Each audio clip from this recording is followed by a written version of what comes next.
टीबाट नाम आउने व्यक्तिहरूको पनि भनिदिनु न भनेर कमेन्ट गर्नुभएको छ। हजुरलाई पनि आफ्नो विषयमा जानकारी प्राप्त गर्नु छ भने आफ्नो नामको पहिलो लेटर कमेन्ट बक्समा गएर कमेन्ट गरिदिनु होला। टीबाट नाम आउने व्यक्तिहरू घुम्न फिर्नका नयाँ नयाँ ठाउँमा जानका भने अत्यन्त शौकिन हुने गर्दछन्।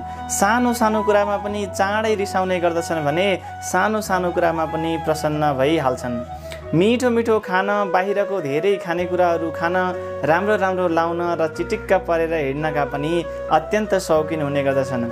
माया गर्नेलाई तन मन धन सबै दिएर माया गर्दछन् भने रिस गर्ने र धोका दिनेलाई जीवनमा फर्केर पनि हेर्दैनन्। यिनीहरूको अगाडि शत्रु भने टिक्नै सक्दैनन्। यिनीहरू अरूको अधीनमा बसेर कहिले पनि काम गर्न सक्दैनन्। प्रायजसो व्यक्तिहरू ग्रुपमा लिडर पनि हुने गर्दछन्। यिनीहरू मेहनती, परोपकारी र सुरवीर पनि हुने गर्दछन्। कुनै दिन दुखी मान्छेहरूलाई देखे भने आफूसँग नहुँदा पनि सहयोग गरौँ भन्ने भावका हुने गर्दछन्। राधे राधे।